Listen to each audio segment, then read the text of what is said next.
নিত্যানন্দ, এখানে আমার একটা কথা বলুন। থিওরি অফ মাইন্ড, যারা প্রফেশনাল তারা হয়তো বুঝতে পারছেন, কিন্তু বাবা মাদের ক্ষেত্রে একটু যদি সহজ করে বলে দেন যে ব্যাপারটা কি।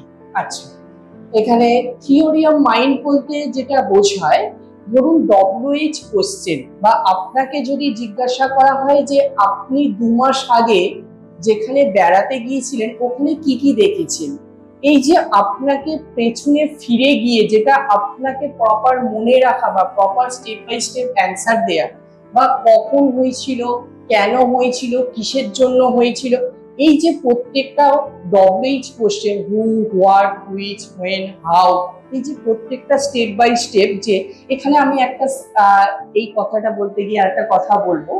বাচ্চাকে কখনো, যেহেতু সোশ্যালাইজেশনের সাথে ল্যাঙ্গুয়েজটা অতপ্রতভাবে জড়িত, বাচ্চাকে যখন আপনি এই জায়গাটা থিওরি অফ মাইন্ড ডেভেলপমেন্ট করবেন বা একটা কমিউনিকেশন করার জন্য বা কানেকশন করার জন্য, এই জায়গাটাকে আগে দেখতে হবে আপনার বাচ্চা এই কোশ্চেনে অ্যান্সারের ক্ষেত্রে কতটা উপযুক্ত।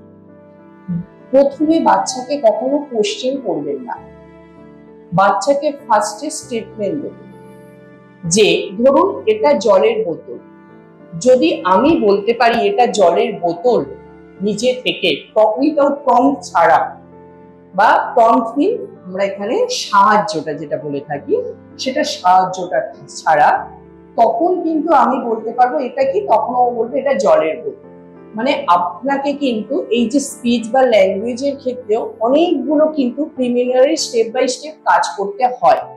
তো এই জায়গাটা যদি আপনি স্টেপ বাই স্টেপ কাজ করতে পারেন, তবে কিন্তু আপনার বাচ্চা থিওরি অফ মাইন্ড ক্লিয়ার করতে পারবেন, দেন ওর প্রপার কানেকশনটা তৈরি করতে পারবে, যেটা আমাদের সোশ্যালাইজেশনের ক্ষেত্রে ভেরি ভেরি একটা ইম্পর্টেন্ট পার্ট।